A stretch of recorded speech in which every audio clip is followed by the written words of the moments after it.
একজন ছোট্ট ছেলে প্রতিদিন মসজিদের ইমাম সাহেবকে দেখতে যেত। ইমাম সাহেব নামাজের পর ছেলেটিকে কোরআনের কিছু আয়াত শোনাতেন এবং সহজ করে বুঝিয়ে দিতেন। একদিন ছেলেটি ইমাম সাহেবকে বলল, হুজুর, আমি প্রতিদিন কোরআনের আয়াত শুনি, আবার অনেক কিছু ভুলেও যাই, তাহলে কি শোনা কোনো কাজে আসছে?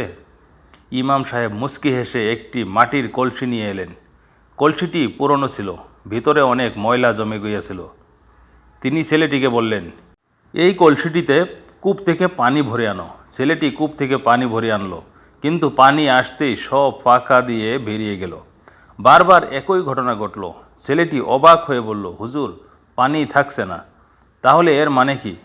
ইমাম সাহেব কোমল কণ্ঠে বললেন, বাবা, যেমন এই কলসিতে পানি থাকেনি কিন্তু ভেতরের ময়লা ধুয়ে পরিষ্কার হয়েছে, তেমনি তুমি প্রতিদিন কোরআন ও ইসলামী উপদেশ শোনো।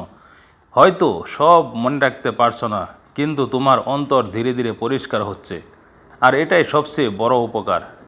ছেলেটি আনন্দে জলমল চোখে বলল, তাহলে আমি আর কখনো শুনতে ছাড়ব না হুজুর।